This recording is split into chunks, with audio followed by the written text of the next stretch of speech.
દેખાય છે? સ્વામિનારાયણ હરે સ્વામિનારાયણ હરે સ્વામિનારાયણ હરે સત્સંગી જીવન પ્રકરણ 5 અધ્યાય 63 તારીખ આજે 10 જાન્યુઆરી 2025 આ અધ્યાયને વિશે આપણે આખા બ્રહ્માંડનું નિરૂપણ શ્રીજી મહારાજે જે કંઈ કર્યું તે જોઈ રહ્યા હતા. અને એ પછી ગઈકાલે આપણે બાહ્ય અને અભ્યંતર જે 5 મહાભૂતોના સ્વરૂપનું વિવેચન જે છે તે બાહ્ય અને અભ્યંતર એટલે બહાર જે 5 મહાભૂત રહ્યા તે અને અંદર જે આપણે ત્યાં 5 ભૂત રહ્યા તે એટલે પૃથ્વી જળ તેજ વાયુ અને આકાશ. બાહ્ય જે છે તે બહુ મોટા રૂપમાં છે, અંદર જે છે તે બહુ નાના રૂપમાં છે. એટલે ગઈકાલે આપણે જોયું કે શરીરની અંદર કેવી રીતે રહ્યા છે. અને ગઈકાલે આપણે કથાને જ્યારે વિરામ આપ્યો ત્યારે શું જોયું આપણે કે ભાઈ જળ તેજ અને વાયુ એ 3 મુખ્ય તત્વ છે શરીરને વિશે.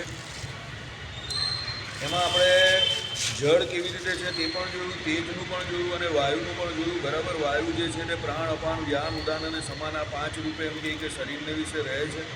અને આખું શરીર જે ઇન્દ્રિયોની જે ચેષ્ટાઓ છે તે વાયુને આભારી છે. વાઘાદી ઇન્દ્રિયાદી રૂપતાને પામીને ચેષ્ટાયુક્ત કરે છે. ઇન્દ્રિયો યદ્યપિ અહંકારથી ઉપજેલા છે તથાપી પ્રાણના આવેશ વિના કાર્યમાં સમર્થ થતા નથી. પ્રાણ એ અધિષ્ઠાન કરતાં જ કાર્ય કરવામાં સમર્થ થાય છે. તો પ્રાણ ઇન્દ્રિય આત્માના થઈને ચેષ્ટા કરાવે છે એમ કહ્યું તે યુક્ત છે. એટલે પ્રાણ જે છે તે ઇન્દ્રિયોને આત્મારૂપ થઈને, પ્રાણ પોતે જ આત્મા હોય એ પ્રમાણે ઇન્દ્રિયોને એમ કહે કે શું એની ચેષ્ટા કરવા માટે સામર્થ્યવાન કરે છે. એટલે ઇન્દ્રિયો, અંતઃકરણ બધું હોય, પણ જો શરીરમાં પ્રાણ ન હોય, પ્રાણ એટલે પ્રાણ વાયુ, તો એ ઇન્દ્રિય અંતઃકરણ કોઈ કામ કરવા માટે સમર્થ થતા નથી. ગઈકાલે આપણે કથાને વિરામ આપેલો ત્યારે પુરાણોમાં એક વાર્તા આવે છે કે ભાઈ ઇન્દ્રિયો હોય કે અંતઃકરણ હોય કે બધા એમ કહે કે ભાઈ મારા વગર આ શરીર નહીં ચાલતું. તો પછી છેલ્લે પ્રાણ કહે કે તમે બધા હો તો બધા વગર ચાલે, પણ એક પ્રાણવાયુ એક એવો છે મારા વગર કંઈ ન ચાલે. ઓક્સિજન વાયુ પ્રાણવાયુ છે, સમજો. એ આપણે બહારથી લઈએ છીએ અને અંદરથી કાર્બન ડાયોક્સાઇડ છોડીએ છીએ. એ પ્રાણવાયુ દ્વારા જ આપણા આખા શરીરનું સંચાલન થાય છે, સમજો. એ ઓક્સિજન જે લઈએ છીએ એના દ્વારા આપણે ઓક્સિજનેટેડ બ્લડ એટલે શુદ્ધ જે લોહી એ હૃદયને વિશે જાય અને ડીઓક્સિજનેટેડ જે બ્લડ છે તે બહાર આવે, એટલે અશુદ્ધ લોહી જે બહાર આવે. એમાં બધામાં જવાબદાર શું છે? ઓક્સિજન. હવે ઓક્સિજન કેવો છે? આપણે ઓક્સિજન બહારથી જ લઈએ છીએ અને એ જ્યારે બહારથી આપણે નહીં લઈ શકતા, ફેફસા જ્યારે એની કેપેસિટી પૂરી થઈ જાય, ઓછી થઈ જાય, ઘટી જાય, આપણે કોરોના કાળ દરમિયાન જેવું પેલા ઓક્સિમીટર દ્વારા આપણે કરતા હતા અને પછી ઓક્સિજનના સિલિન્ડર જે હતા એના દ્વારા આપણે ઓક્સિજન શું લેતા હતા, સમજો. એટલે પ્રાણવાયુ બહુ ઇમ્પોર્ટન્ટ છે, બહુ મહત્ત્વનો છે, એ આપણે ગઈકાલે જોયું. હવે આગળ સ્વામિનારાયણ હરે સ્વામિનારાયણ હરે. સર્વે પ્રાણો દેહીઓના દેહોમાં રહેલા નાભી મધ્ય જ રહે છે. બધા પ્રાણ જે છે એની સ્થિતિ અહીંયા નાભીથી છે. આખા શરીરમાં આપણે આગલા અધ્યાયમાં જોયું એ પ્રમાણે કે નાભી અને હૃદય આ 2 સ્થાન બહુ મુખ્ય છે, સમજો.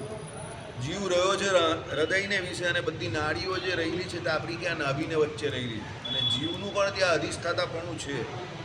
એટલે કહેવાનો મતલબ એવો છે કે નાભી જે છે તે આપણું શરીરનું મુખ્ય સ્થાન છે અને નાભીને વિશે ઘણી બધી નાડીઓ એકસાથે ભેળી રહેલી છે. અને આપણે કહીએ ને હેડ ઓફિસ, આપણા જીવની જો કોઈ હેડ ઓફિસ હોય તો એ નાભી છે. કેમ? નાભીને વિશે જે અધોકમળ રહેલું છે તેમાં ઘણી બધી નાડીઓ જોડાઈને રહેલી છે. એ અધોકમળ જે છે, અધો એટલે આમ, એ અધોકમળ જ્યારે આપણે યોગ દ્વારા, તપ દ્વારા એ અંદરની શક્તિ જે નાભી કમળમાં રહેલી શક્તિ જે છે એને જાગૃત કરીએ એટલે કુંડળીની શક્તિ જાગૃત થાય એટલે એ અધોમુખ કમળ જે છે તે ઉધ્વમુખ થાય અને એ જે કમળ જે છે તે હૃદય સુધી પહોંચેલું છે. અને એ ઉધ્વમુખ કરવા માટે યોગીઓ આખી જિંદગી પ્રયત્ન કરતા રહી જાય છે. સ્વામી જે કહેતા હતા ને તાળવાને વિશે જીભ લગાવવી, તાળવાને વિશે જીભ લગાવવાથી શું થાય? એનર્જી જે છે ને શરીરમાં, આપણા શરીરની એનર્જી છે તે બધી એક જગ્યા પર સ્થિર થાય, એટલે આપણા શરીરમાં સ્થિરતા આવે. આપણે શું છે એકચ્યુઅલી શરીર જે છે તો આપણે એવું માનીએ છીએ કે ભાઈ શરીર આપણે અધીન છે, પણ એ વાત ખોટી છે. આપણે જોવા જઈએ તો આપણે શરીરના અધીન થઈ ગયા છે. શરીર આપણી પાસે જે કરાવવા માંગીએ એ કરાવી નાખે. ભૂખ લાગે ત્યારે આપણાથી ભૂખા નહીં રહેવાતું, તરસ લાગે તો આપણાથી તરસા નહીં રહેવાતું, સમજો. તાળ તડકો આપણાથી સહન નહીં થતો. એટલે શરીર આપણે આધીન હોવું જોઈએ પણ આપણે શરીરના અધીન થઈ ગયા છે. આઈડિયા આવી ગયો? આ આપણું સૌથી મોટું અજ્ઞાન છે. એટલે એટલે આજે સ્વામી પણ કહેતા હતા અને સત્સંગી જીવનના અને આગળના પ્રકરણમાં આવી ગયું 60, 61, 62માં કે ભાઈ યોગ દ્વારા આપણે શરીરને નિયમમાં આપણે પોતે લેવાનું છે. કારણ કે જીવ જે છે એ પોતે શરીરને વિશે રાજા છે. એટલે રાજા જેવું ધારે એવું એનામાં સામર્થ્ય હોય, એટલે જે ધારે એ કામ એ કાર્ય શરીર દ્વારા ઇન્દ્રિય અંતઃકરણ દ્વારા એ કરાવી શકે છે.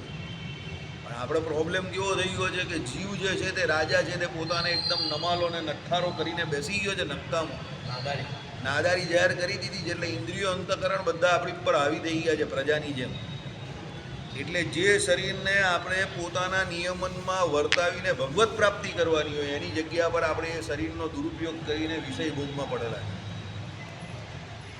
સમજી ગયા? એટલે આખી આપણે ઉલટી ક્રિયા કરીએ છીએ. શરીર આપણા ઉપયોગ માટે છે, હકીકતમાં આપણા એટલે જીવના ઉપયોગ માટે છે. શરીરનો જીવને વિનિયોગ થયેલો છે. એટલે આ શરીર એટલું વન્ડરફુલ છે, મનુષ્ય દેહ જે છે તે વન્ડરફુલ બોડી કહેવાય. તો એના દ્વારા જીવ પરમાત્માની પ્રાપ્તિ કરી શકે એવું જોરદાર આ શરીર છે. પણ આપણે શું કરીએ છીએ? એ શરીર દ્વારા આપણે વિષય ભોગ કરીએ છીએ. એટલે એ શરીર આપણે ભગવત પ્રાપ્તિમાં કામમાં આવ્યું છે, એના કરતાં આપણે શું કરીએ છીએ? આપણી અતૃપ્ત અનાદિકાળથી જે વાસનાઓ જે વળગેલી છે આપણે, એને કારણે આ શરીરનો ઉપયોગ આપણે વિષય ભોગ માટે કરી નાખીએ. પછી શરીર ન હોય ત્યારે એ જીવને એની કિંમત સમજાય કે મારી પાસે આ શરીર 70-80 વર્ષ રહ્યું પણ મેં ત્યારે એનો કંઈ ઉપયોગ નહીં કર્યો. સમજો? જેની પાસે જે વસ્તુ હોય એને એની વેલ્યુ નહીં હોય. નાનો છોકરો હોય ને એને ઘરે કાજુ અંજીરનું જ્યુસ મળતું હોય રોજ વાર તહેવારે, એને એની કદર નહીં થાય કે આ તો કંઈ નહીં. પછી પેલો જેનો જન્મ ગરીબ કુટુંબમાં થયો હોય અને 2 ટાઈમ જમવાની પણ એને ફાફા હોય ને કોઈ દિવસ ભાઈ કોઈ પૈસાદાર મિત્રને ત્યાં જાય અને એને પેલું કાજુ અંજીરનું ભરેલું જ્યુસ આપે ને એ જોઈ કે આ શું છે ને ભાઈ ચાખે ત્યારે એને ખબર પડે આ શું છે કે કાજુ અંજીરનું જ્યુસ છે. ત્યારે એને ખબર પડે કે દુનિયામાં દાળ ભાત સિવાય બીજી પણ કોઈ સારી વસ્તુ હોય. પેલાને રોજ મળતું હોય તો એને કદર નહીં હોય. એમ જેટલા દેવતાઓ છે, દેવતાઓ પણ છે અને દેવતાઓનું શરીર તો આપણા કરતાં આમ સારું છે, પણ મનુષ્ય જન્મે કરીને જે ભગવત પ્રાપ્તિ થઈ શકે છે એવું ત્યાં પણ નથી. ત્યાં બ્રહ્મસૂત્ર એવું કહે છે કે દેવતાઓને એ પોસિબિલિટી છે, પણ ત્યાં વિષય ભોગ એવો છે અને વિષયનો યોગ એવો છે કે ત્યાં શક્યતા બહુ નહીવત થઈ જાય છે. અહીંયા તો શક્યતા છે, ત્યાં ઉત્તમ પંચવિષયનો યોગ છે. સમજો? અહીંયાના તો એકદમ ક્ષુદ્ર પંચવિષય ગયા, તુચ્છ પંચવિષય. પણ જીવને એટલી બધી વાસના વળગેલી છે કે એ પંચવિષય પાછળ જ જીવન કાઢી નાખે. ભગવાન પાછળ કાઢવા જ નહીં માને. એક જીવન ખાલી આપણે આપણું જો એક જીવન ભગવાન પાછળ વ્યવસ્થિત શાસ્ત્રમાં કહ્યું એ પ્રમાણે કાઢી નાખીએ, કામ થઈ જાય. એક જીવન.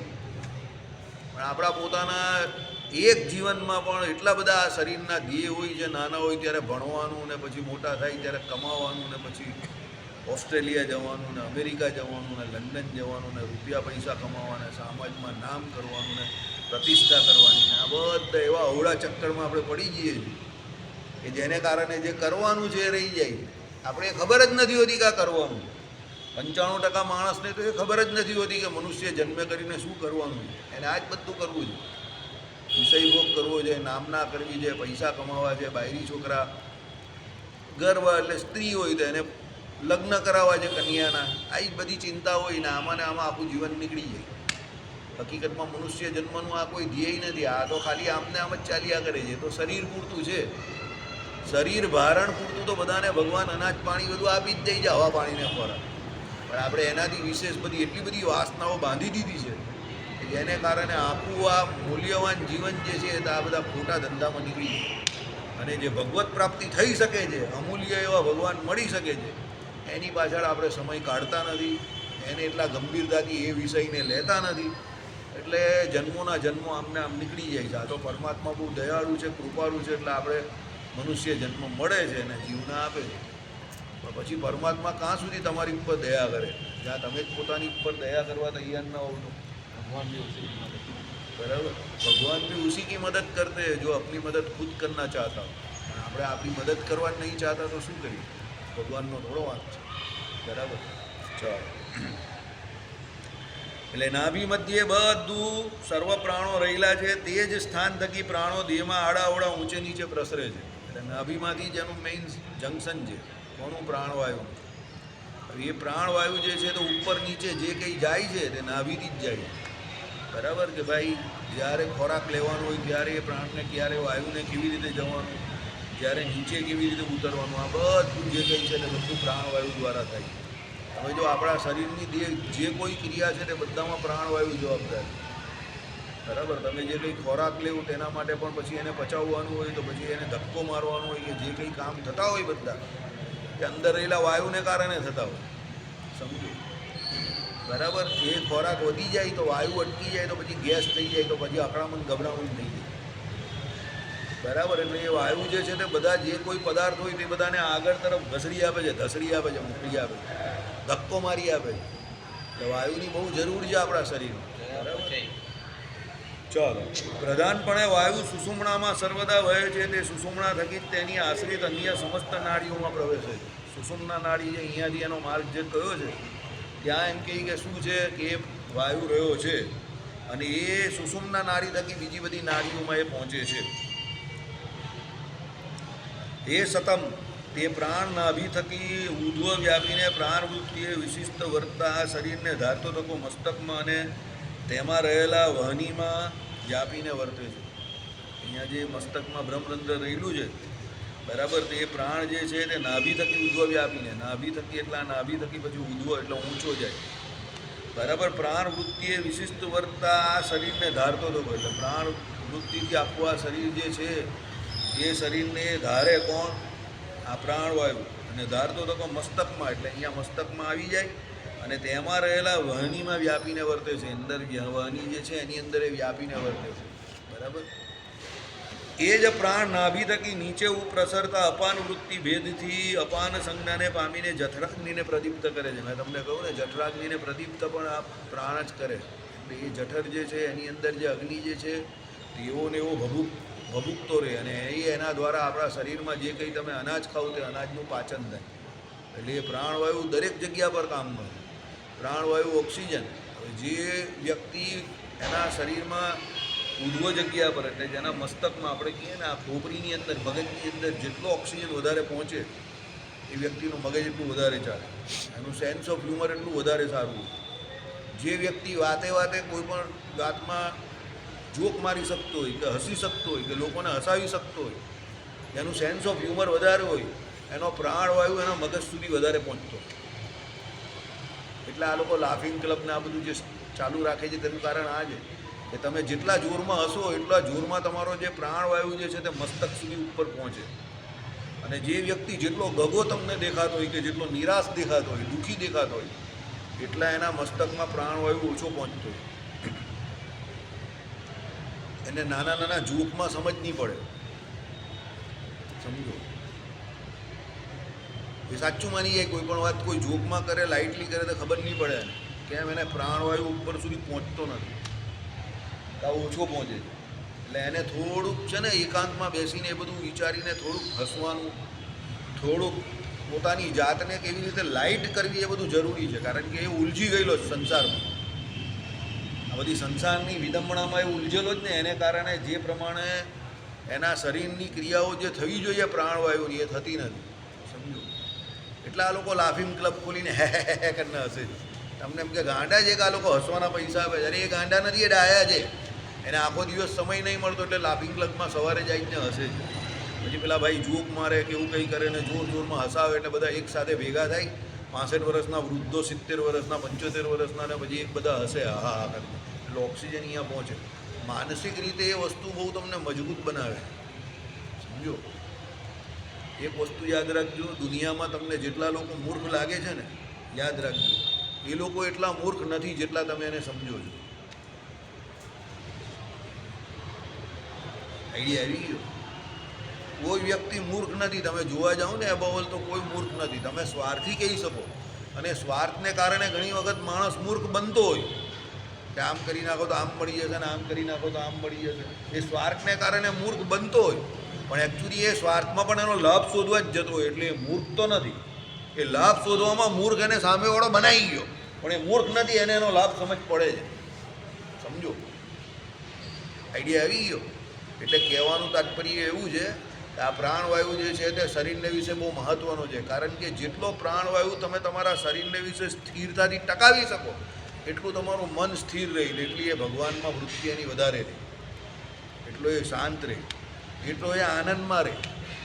વિજ્ઞાન એવું કહે છે કે જેટલો પ્રાણવાયુ એટલો ઓક્સિજન વાયુ તમે તમારા મગજને વિશે પહોંચાડો એટલા તમે પ્લીઝન્ટ રહો, એટલા તમે ખુશ રહો, એટલા તમે બીજાને ગમો. તમે તો તમારા વખાણ જાતે તો કરવાના, એ તો બધા કરે. વહુના વખાણ કોણ કરે? વહુની માં કરે. અને વરરાજાના વખાણ કોણ કરે? તો વરરાજાની માં કરે. એ તો બધા કરે. પણ જ્યારે તમે બીજા માટે પ્લીઝિંગ કહો કે તમે જાઓ ને સામેવાળાને એવું લાગે કે ભાઈ આવતો રહેજે, મળતો રહેજે, સારું લાગ્યું, તો સમજવાનું કે હવે તમારામાં કંઈક પ્રાણવાયુ અહીંયા સ્થિર કરવાની કેપેસિટી આવી. બીજાના આનંદમાં આનંદ લેવો કે ખુશ રહેવું, સમજો કે બીજાના દુઃખમાં એનું દુઃખ દૂર કરીને એને કેવી રીતે ખુશ રાખવો એના માટે પ્રયત્ન કરવો, આ ફક્ત ઉદાર દિલના સારા દિલના વ્યક્તિઓ જ કરી શકે છે. તિલક ચાલ્લો કરીને ફરવું સારી વાત છે, કંઠી ફેરીને ફરવું સારી વાત છે, પણ એ પહેલાં સારા માણસ થવું બહુ જરૂરી છે. સારા સત્સંગી આપણે પછી થઈશું, પહેલાં સારા માણસ તો થઈએ, પછી તિલક ચાલ્લો કરીને આવીએ કે કંઠી ફેરીને આવીએ અને ઉપાસનાની વાત કરતા આવીએ અને અહીંયા 500,000 માળા ફેરવીએ. પણ લોકો તમને ગાળ દેતા હોય કે મારા આટલા ખાઈ ગયો ને મારા આટલા ખાઈ ગયો ને મારા આટલા ખાઈ ગયો. 5-7 કોર્ટમાં તમારા કેસો ચાલતા હોય ને તમે ભાગતા ફરતા હો ને તમે કહું કે હું આ સ્વામીનો ચેલો અને સ્વામિનારાયણનો બહુ મોટો સત્સંગી છું, તો એ બધી વાત ફેલ છે. આવું નકામી વાત છે. તમે ગમે તે સ્વામીને માનતા હો કે ગમે તે જગ્યા પર જતા હો, એ કંઈ કામનું નથી. કારણ કે પહેલાં તમે સમાજ માટે એક સારા માણસ જ નહીં બન્યા, તો પછી સત્સંગીની તો કા વાત આવી? બહુ દૂર છે એ વાત. સમજો, સંપ્રદાયમાં 70-80% લોકોને પહેલાં સારા માણસની જ વ્યાખ્યા નહીં ખબર, સત્સંગીની કા વાત કરો? કારણ કે જો સમાજમાં સારો વ્યક્તિ હોય તો એ કોઈ દિવસ બીજાના બૂચ મારે જ નહીં, બીજાને દુઃખી કરે જ નહીં, બીજાની આદતની કકડાવે જ નહીં. બીજાના દીકરા દીકરી વર્તાતા હોય તો એ વચ્ચે જઈને ફાંચર મારવા જાય જ નહીં. જાય જ ને ઘણા લોકો, એને બહુ મજા આવે. સમજો, હવે તું સારો માણા નહીં થયો તો સારો સત્સંગી કાથી થવાનો? તું સત્સંગી જ નથી પહેલાં, બરાબર? એટલે આના કરતાં વધારે નીચ યોનિમાં પછી તારો જન્મ થશે. આપણા શાસ્ત્રો એવું કહે છે કે તમે જેવા કર્મો કરો એ પ્રમાણે તમને યોનિઓ પણ ઊંચ નીચ પ્રાપ્ત થાય. મનુષ્યમાં સારા કર્મ કરો તો પછી ઊંચી યોની મળે, કે ભાઈ વૈશ્ય હોય તો પછી એક ક્ષત્રિય થાય કે બ્રાહ્મણ યોનિમાં જન્મ થાય. સમજો, ત્રિકાળ સંધ્યા કરતા હોય એવા બ્રાહ્મણ, ભગવાનની ઉપાસના કરતા હોય એવા બ્રાહ્મણ, વેદાંગ 6 અંગે સહિત ભણેલા હોય, વેદના 6 અંગો એવા બ્રાહ્મણને ત્યાં જન્મ થાય કે બેઠું બધું પ્રાપ્ત થાય.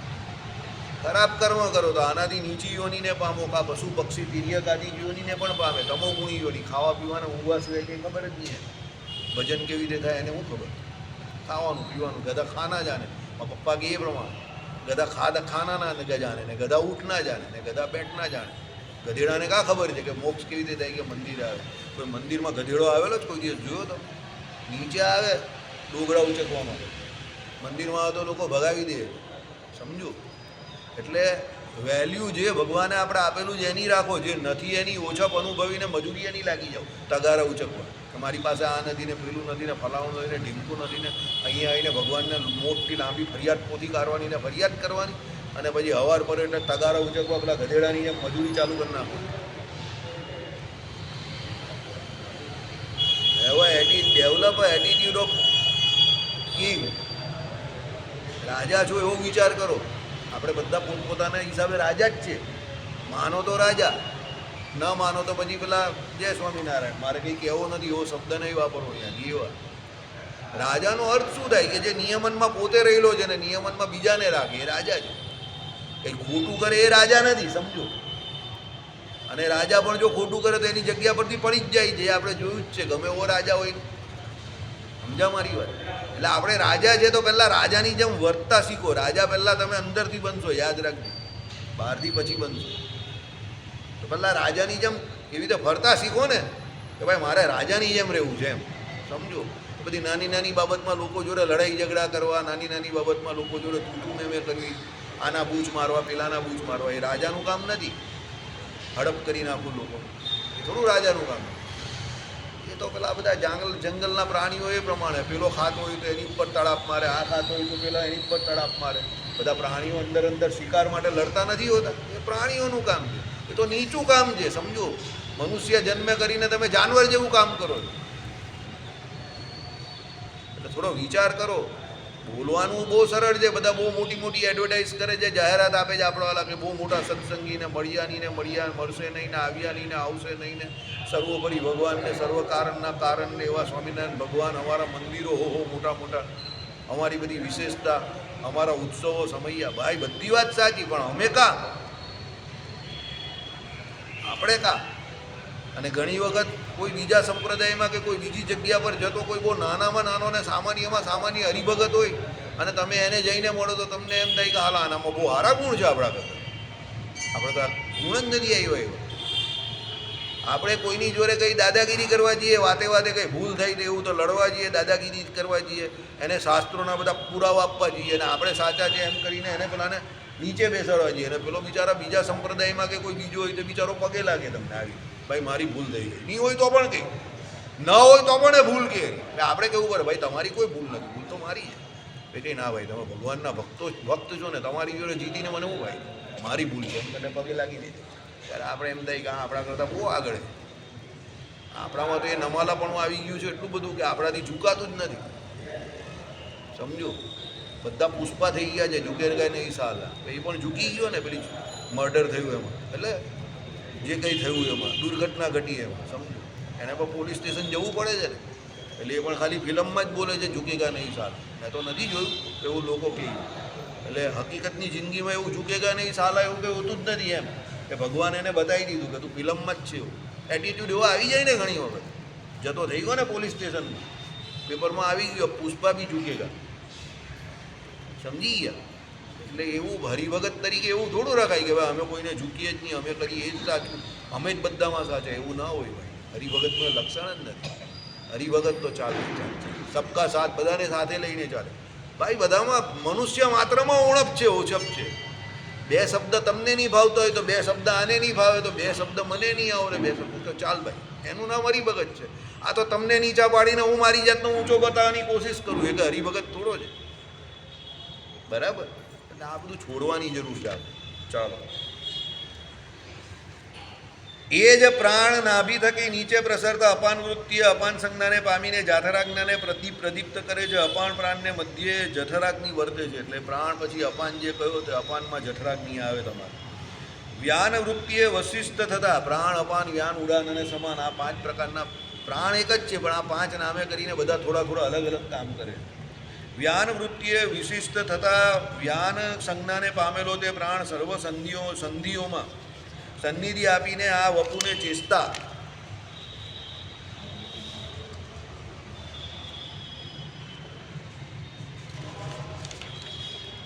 યુક્ત કરતો થકો વર્તે છે. એટલે શું છે કે આપણા બધા શરીરમાં બધા સાંધાઓ ખરા ને, એ સાંધાઓમાં દરેક જગ્યા પર પેલો વાયુ રહેલો છે. હવે એ સાંધાઓ દ્વારા આપણા શરીરની બધી ક્રિયાઓ થતી હોય, સમજો. હવે આંગળી જે છે તે જે પ્રમાણે વળતી હોય એ પ્રમાણે જ વળે, આમ આમ આમ જે પ્રમાણે. પછી કંઈ આપનો હાથ કંઈ ગોળ નહીં ફરતું, હાથ અહીંયાથી ગોળ થોડો ફરે જાવ, સમજો. અમુક એંગલ પર જ ફરે. એટલે એ પ્રાણવાયુ જ્યાં સુધી વાયુ શરીરમાં છે ત્યાં સુધી એ બધું ફરે છે, સમજો. બોડી વાયુ જો ન ફરતો હોય તો બોડી સ્ટીફ થઈ જાય, પેલી કડક થઈ જાય ને એવી કડક થઈ જાય, બરાબર. એટલે અકડના ये तो मुर्दों की निशानी है, जिंदा दिल तो झुका कर. એટલે જે આમ અકડીને ચાલતો હોય ને પેલો આમ ઝૂકે જ નહીં કશે. એ શું કહે, અકડના તો મુર્દો કી નિશાની. માણસ મરી જાય પછી શું થાય, અકડાઈને કેવો રહી જાય. પણ જિંદા દિલ કેવો માણસ હોય, ઝૂકીને વાત કરે બધા જોડે. ભાઈ શું છે ભાઈ, જે હોય તો હા ભાઈ બેસતું પતી જશે. ટેબલ પર બેસીએ તો શું નહીં પડે, ભલું પતી જાય. મોટા યુદ્ધો છે ને એના નિકાલ 5-5, 10-10 વર્ષ પછી ક્યાં થયા, ટેબલ પર જ થયા, સમજો. તો ઝૂકે માણસ, નહીં ઝૂકે ફાણસ, બધું બાળી નાખીશ. ફાણસ કેવું ફાટે એટલે બધું બાળી નાખતો હતું ને પહેલાં. ફાણસથી પહેલાં બહુ આગ લાગતી હતી. પેલું પેટ્રોમેક્સ આવતું હતું ને અંદર, પેલું પેટ્રોલ ને કેરોસીન ને એનાથી ચાલતા હતા. ગામડામાં પડે એટલે ખેતરા બાળી નાખતા, સમજો, બરાબર. એટલે હંમેશા ઝૂકીને ચાલો. હા ભાઈ, કેમ ભાઈ, શું ભાઈ હાલશે હાલશે ચાલશે ભાવશે ભાવશે એ પ્રમાણે એ માણસની નિશાની છે એટલે એ યુક્ત થકો વર્તે છે કંઠ દેશમાં રહેલો વૃત્તિભેદથી ઉડાન સંજ્ઞાને પામેલો પ્રાણ બાળ કર્મ પ્રયતાત્મા એટલે પ્રયતાત્મા એટલે બળસાધ્ય જે કર્મ ભાર વહન આદિરૂપ તેમાં પ્રવૃત્તિનું સામર્થ્ય સંપાદે છે. એટલે હવે આમાં શું છે કે બધું ઉદાન સંજ્ઞાથી જે વાયુ રહ્યો છે તે બળ પ્રદાન જેના દ્વારા તમને બળ આપે. દાખલા તરીકે અમુક યુદ્ધ કરવા માટે ક્ષત્રિયો હોય તે પછી આ બિચારા મહેનત કરવાવાળા માણસો વજન ઉચકનારા જે હોય આ કુલીઓ સ્ટેશન પર હોય તે એ બધા માટે શું છે ઉડાન વાયુની બહુ જરૂર પડે કારણ કે એ બાળ કર્મ નાના નાના છોકરાઓ જે કામ કરે રમવાનું ને હાથે હવે છોકરાઓ જેટલું રમે છે ને કરી શકે છે સમજો કેટલું બધું દોડે ભાગે વેકેશનમાં આપણે જોઈએ તો આપણા જેટલું થાય દોડાય ભાગે કેમ એ લોકોમાં ઉડાન વાયુ જે હોય ને તે બહુ પાવરફુલ વર્કતો હોય એટલે એ લોકો એ કામ કરે. આપણો ઠંડો પડી ગયેલો હોય સમજી ગયા બધે લોજિક છે દુનિયામાં આપણો ઠંડો પડી ગયો આપણી ઉંમર કરીને પેલો બેસી રહે. હવે ઉત્તરાયણમાં જોજો છોકરાઓ કેવા ભાગે આમાંથી પેલામાં ને પેલામાંથી પેલામાં ધડાધડ કૂદે. ક્રિકેટ રમતા હોય તે તમારે જોવાનું ધંધન કરતો પેલો 20 પગલા દૂરથી દોડીને આવે સટાક કરીને દડો નાખે અને એવી રોજની 5-5 10-10 20-20 ઓવર નાખી દે. બરાબર એ શું હોય એના એ બળ જે છે તે આ ઉડાન વાયુ જે છે તે એનો એગ્રેસિવલી ઉપર જતો એટલે બરાબર. ચાલો માટે જે તદાત્મા થઈને રહ્યો છે અથવા બળ જે ભારણાદિ રૂપ ભારાદિ ધારણ સામર્થ્ય કર્મ જે ગમનાદિક અને પ્રયત્ન જે તેમાં અનુકૂળ ઉદ્યોગ તેનો આત્મા પોષક છે. એટલે તમારે જે કામ કરવામાં પ્રયત્ન કરવો પડે મહેનત કરવી પડે એ બધાનો પોષક કોણ છે આ ઉદાન છે બરાબર વાયુ છે.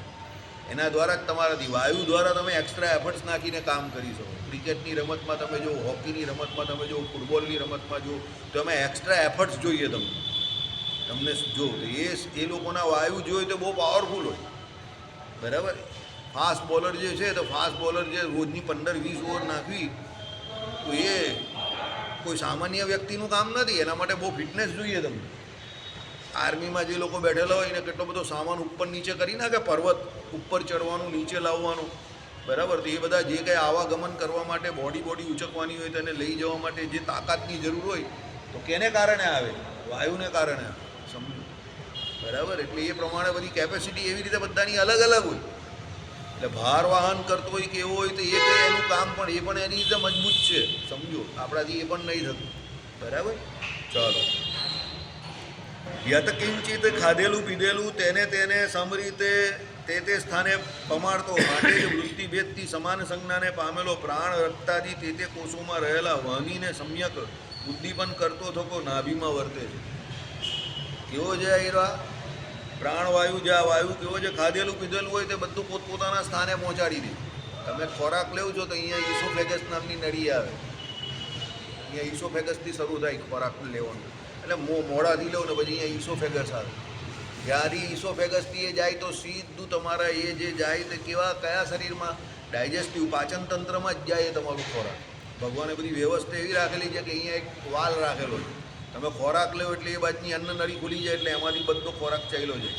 બાજુમાં શ્વાસ નળી એટલે આપણા મોટાઓ એવું કહે કે ખાતા ખાતા વાત નહીં કરવી બોલવું નહીં ને જલ્દી ઉતાવળમાં ના ખાવું કારણ કે એ છે ને આમામ થતો હોય એ વાત સમજો બંને નળી ઉપર. ભૂલમાં કંઈ આમને બદલે આમ એકાદ બે દાણા થઈ જાય એટલે તમને એના માટે બી ડિફેન્સ રાખેલું તમને તરત જો પેલી એ આવશે ઉધરસ કે એવું ખાંસી કે એવું કંઈ આવી જશે એટલે પેલો બહાર આવી જાય દાણો એ શ્વાસ નળી તરફ જતો એડ્રેસ બદલે આંખમાંથી પાણી ચાલ્યું આવે બધું આવે. અંતરસ ગયેલી છીએ ને આપણે એટલે તરત આપણા મા બાપ હોય તો બોલે પાણી પી લે ખાવા પર ધ્યાન આપ. પાણી પીવાનું કેમ કહી કે પેલો અન્ન નળીનો માર્ગ જે છે ને પેલો રસ્તો અન્નનો બદલાયો એટલે પાણી પી એટલે પાણી પાછું અન્ન નળીમાં જાય એટલે એ રસ્તા તરફ બધું જતું થઈ જાય. રોંગ સિગ્નલ મળેલું એટલે રોંગ સાઈડ પર માલ જતો હોય ને તે રાઈટ સાઈડ પર જતો થઈ જાય પાછું. ભગવાને બધી વ્યવસ્થા કરેલી છે સમજો. હવે એ અન્ન નળીમાંથી સીધો એ માર્ગ જે છે ત્યાંથી સીધો એ અલગ અલગ જગ્યા પરથી જે એમાં રસો તમારા હોય સ્પ્લીન હોય ગોલ બ્લેડર હોય જે કંઈ હોય લીવર હોય આ બધામાંથી જે કોઈ રસો હોય તે બધા જરતા એ ખોરાક તમારો સીધો સ્ટમકમાં પહોંચે. ભાઈ ત્યાં સ્ટમકમાં રસ જે હોય ત્યાંથી પછી એનું ત્યાં ચયાપચય થાય ગોળ ગોળ ફરે અને ગોળ ગોળ ફરે પછી જેટલો ખોરાક હોય એનું પાચન થઈ જાય તે બધું બ્લડ બને ને એ તમારા શરીરમાં લોહી બનીને વહે અને જે ઇનડાઇજેસ્ટેડ ફૂડ છે તે સીધું પછી આંતરડામાં જાય અને ત્યાંથી પછી એ મળ માર્ગે કરીને બહાર આવ્યું. આ ભગવાને કેવી વ્યવસ્થા કરેલી છે. આના માટે ભગવાને કોઈ પૈસા તમારી પાસે માંગ્યા? આ બધું આ મશીનરીમાં બધું આમને આમ કામ ચાલે. આ મશીન જ આવું સમજ્યું. આ મેં તો તમને બહુ સાદા શબ્દમાં બહુ સરળતાથી સમજાવ્યું પણ અંદર બધું બહુ કોમ્પ્લિકેટેડ છે. બહુ એટલે બહુ ખતરનાક કોમ્પ્લિકેટેડ છે. માનવ શરીરને સમજવું બહુ કોમ્પ્લિકેટેડ છે. ડૉક્ટરોને આખી રાત જાગે છે ત્યારે માન ડૉક્ટર બને છે 10 વર્ષ. સમજો આપણું શરીર ભણવા આપણે તો સમય જાય કારણ કે બહુ કોમ્પ્લિકેટેડ છે. બરાબર. બધી સિસ્ટમો બધી એ પોતપોતાના સમય પર એમને એમ ચાલે છે. આપણે કંઈ ખબર જ નથી હોતી. તમને કાં ખબર પડે છે કે તમારું પેટ ચાલે છે કે નહીં ચાલતું? તમને કાં ખબર પડે છે તમારું હૃદય ચાલે છે કે નહીં ચાલતું? કાં ખબર પડે? એ તો કંઈ રોંગ થયું હોય ત્યારે ખબર પડે ને. હા, કંઈ ખોટું થયું તો શરીર બાજુ એ પણ સિમ્ટોમ્સ જે છે તે ડિફેન્સ મિકેનિઝમ છે શરીરનું. કે કંઈ ખોટું થયું એટલે તમને દુખાવો થાય, તાવ આવે એટલે શરીર તમને એ પ્રમાણે ચેતવણી આપે છે કે મારામાં કંઈ ખામી છે એને સુધાર, ડૉક્ટર પાસે જા. એટલે તાવને દુખાવો તમને એટલે થાય કે શરીર તો તમને સિગ્નલ આપે જ છે પણ પછી તમે એટલા બધા કમાવામાં રસ બસ નથી જવું કરીને બેહી રહો. પછી લાંબો ટૂંકો થઈ જાય એકદમ કોઈ દિવસ. પછી કહે કે ભાઈ એક બાર એસે ચલે ગયે કે બાદ મેં વાપસ ही નહીં આયા. અરે પણ તને સિગ્નલ તો મળતું હતું રોજ. સમજો તાવ આવે છે એટલે એનો શું સિગ્નલ મળ્યું કે શરીરમાં કંઈ ખોટું થઈ રહેલું છે એટલે તાવ આવે છે. તાવ ઘણા બધા પ્રકારના આવે. દુખાવો થાય તો કેમ દુખાવો થાય? ભાઈ શરીરમાં કંઈ ખોટું છે, ડૉક્ટરને જઈને બતાવો. આરામ કરવાની જરૂર છે થોડી ઘડી ખમમાં. એક પેટમાં દુખાવો થવો એમાં કેટલા બધા પ્રકારના અંદર દુખાવા થઈ શકે. ભાઈ પથરી થઈ હોય તો દુખે, એપેન્ડિસાઇટિસ થઈ હોય તો શું દુખે, લીવર સિરોસિસ થયો હોય તો દુખે. કેટલી બધી પ્રકારના દુખાવા છે. તમે ખાલી કેવું ડૉક્ટરને પેટમાં દુખે છે, મેં તમને પરમ દિવસે કહ્યું ને એ ખાલી પૂછે કેવું દુખે છે, કયા સમય પર દુખે. અલ્સરાઇટિસ કોલાઇટિસ થયું હોય તો દુખે, પેટમાં અલ્સર થયું હોય, પેપ્ટિક અલ્સર થયું હોય તો દુખે એટલું બોલો. ડિયોડિનલ અલ્સર થયું હોય તો દુખે, ગેસ્ટ્રોઇન્ટેસ્ટિનલ અલ્સર થયું હોય તો દુખે બોલો. તમને આટલા બધા દુખાવો તો મેં અહીંયા બેઠા ગણાવી ગયું. બરાબર સમજો. તમે શું કહું ડૉક્ટરને? સાહેબ પેટમાં બહુ દુખે છે. ભાઈ તમે કહો ડૉક્ટરને કંઈ સમજ નહીં પડતી. અરે અક્કલ, આ બધી વસ્તુ જ બહુ કોમ્પ્લિકેટેડ છે. એની અંદર આટલી બધી વસ્તુઓ ભગવાને નાની નાની મૂકેલી છે ને હવે એમાં કાં ખામી છે તો આ કંઈ પેલું ટેસ્ટર થોડું છે કે માર્યું ને કરંટ આવે છે કે એ તરત જોઈને કહી દે. એ તમે જે બોલો એની ઉપરથી એ સિમ્ટોમ્સ, હા એ એના અનુભવ પરથી કે એના સિમ્ટોમ્સ તમે જે કહો, તમે જે બોલો એની ઉપરથી એ નક્કી કરે. પછી એ નક્કી નહીં કરી શકે એવું કહી દે એટલે કે ભાઈ સોનોગ્રાફી કરાવી લે, ભાઈ ફોટો પડાવી લે. પછી એ જોઈને કહે કે અહીંયા ખામી છે જોઈ લે ભાઈ, હવે આમાં આપણે સુધારો કરવો પડશે. એટલે ધીરે ધીરે કંઈક કામ થાય. પછી આપણે કહીએ ડૉક્ટરને કંઈ અક્કલ જ નથી તો એમને ડૉક્ટર બની ગયો. તારામાં અક્કલ હતો તો તું નહીં બની જતો. એટલે ડૉક્ટર અક્કલ વગરનો નથી. આપણે કહેવામાં ભૂલ કરી હોય આપણી ભૂલ હોય. સમજો ડૉક્ટર તો એની રીતે બરાબર જ હોય. થોડું ઘણું પ્લસ માઇનસ હોય હવે તો બધામાં હોય પણ ડૉક્ટર અક્કલ વગરનો છે એ વાત ખોટી છે. બરાબર. ચાલો એટલે શું કહ્યું કે ભાઈ એ પ્રમાણે માટે જ વૃત્તિભેદથી સમાન સંજ્ઞાને પામેલો. સમાન સંજ્ઞા એટલે બધી એક સંજ્ઞાને પામેલો પ્રાણ રક્તાદી તે કોષોમાં રહેલો. બરાબર. વહનીને સમ્યક ઉદ્દીપન કરતો હતો. જે અગ્નિ વહની જે છે એને ઉદ્દીપન કરે એટલે પ્રજ્વલિત કરવી એમ. નાભીમાં વર્તે છે એટલે અહીંયાથી નાભીથી એ શરૂઆત કરે. આ રીતે અગ્નિ જળ વાયુનું દેહમાં પ્રાધાન્ય અને તેમાં પણ વાયુનું પ્રાધાન્ય યોગીઓ નિરૂપણ કરે છે. મેં તમને કહ્યું ને બધું વાયુ ઉપર છે. સૌથી મુખ્ય પૃથ્વી, જળ, તેજ, વાયુ અને આકાશ એનું શરીર બનેલું છે 5 તત્વોનું. સમજો એમાં પૃથ્વી અને આકાશ જે છે ને તે કોમન ફેક્ટર છે. આકાશ એટલે જગ્યા જેની અંદર બધું રહેલું છે. પૃથ્વીનો ભાગ આ બધો જે કડક ભાગ જે આધાર છે તે છે. પણ આ બધાને ચલાવવા માટે જળ, તેજ અને વાયુ તમારા પાવરફુલ હોવા જોઈએ. જેને આયુર્વેદમાં વાક, પિત્ત અને વાયુ કહે ને તે સમજો. એટલે જળ, તેજ અને વાયુ તમારા પાવરફુલ હોય શરીરમાં બધા, એનું પ્રમાણ એકદમ વ્યવસ્થિત હોય તો આ બધો ઢાંચો તમારો બરાબર ચાલે. એમાં વાયુ સૌથી વધારે ઇમ્પોર્ટન્ટ છે કારણ કે વાયુ જે છે ને તે આખા શરીરમાં હરવા ફરવાનું કામ કરે. બરાબર. એટલે અહીંયા કહ્યું કે વાયુ જે છે તે યોગીઓ એનું નિરૂપણ કરે છે. માટે યોગીઓ સ્વશરીરનો ત્યાગ કરવામાં અથવા ધારણ કરવામાં તે બાહ્ય વાયુ એટલે બ્રહ્માંડમાં રહેલો આવા રૂપ તથા અંતર એટલે શરીરની અંદર પ્રાણાદિ રૂપે રહેલો વાયુ સારી રીતે ધ્યાન કરવો, બંનેનું એક રૂપે ચિંતન કરવું. એટલે યોગીએ બહાર જે વાયુ રહ્યો તે અને શરીરમાં જે વાયુ રહ્યો તે, બહાર પણ એ રહ્યો જ છે વાયુ અને અંદર પણ રહ્યો છે, એ બંનેને એ બેલેન્સ કરે છે. સમજો, ચિંતન કરે એટલે બંનેને અંદરથી એ અંદરના વાયુને બેલેન્સ કરે છે. ઓછો હોય તો બહારથી લઈ, આપણે પણ બેલેન્સ કરવો પડે છે ને. જ્યારે કોઈને 11 છે તો ગેસ થઈ ગયો, તો આક્રમણ ગભરામણ થતી હોય તો એ શું કરે? ભાઈ ઈનો પી લે, કાં કંઈ બીજું કંઈ એવું કરી લે, કાં ગરમ પાણી પીએ, લીંબુ પાણી પીએ, હજમો. આજે તો હજમો ખવાય નહીં 11માં, બાકી આમ આડે દિવસ હોય તો શું કરે? એવું કંઈ કરે એટલે પેલો વાયુ છૂટી જાય એટલે બેલેન્સ થઈ જાય. નહીં તો ત્યાં સુધી વજન લાગે, કાં ઓળકારો આવે તો પણ બેલેન્સ થઈ જાય. જોજો, બાકી ત્યાં સુધી પેટ બહુ ભારી લાગે તમને. સબ કુછ બેલેન્સ કરને કો માંગતા, બરાબર? બધું બોડી આખું બેલેન્સ પર ચાલે. એટલે કસરત કરવાનું કહ્યું, યોગ કરવાનું કહ્યું, હરતું ફરતું રાખવાનું શરીરને કહ્યું કે પેલો વાયુ હોય તો અંદર ધડાધડ અંદર ફર્યા કરે, એક જગ્યા પર સ્થિર નહીં થઈ જાય. એક જગ્યા પર સ્થિર થાય એટલે માણસ આળસું થઈ જાય, કરીને પડી રહ્યું. બરાબર? આ પગમાં અંદર સંધિવા થાય તે પણ એવું જ હોય, અંદર વાયુ ભરાઈ ગયો, વાયુ હોય. લખ્યું ને સાંધાની અંદર પણ એ રહેલો છે વાયુ. ભાઈ ત્યાં જામ થઈ જાય, ફરે નહીં એટલે ત્યાં જામ થઈ જાય, એટલે એ વાયુથી થતું હોય. એ પણ વાયુ છે એક પ્રકારનું. સંધિ વા કયો ને, હા, તે વાયુ છે. રૂમેટિઝમ, ઘસારાથી થાય.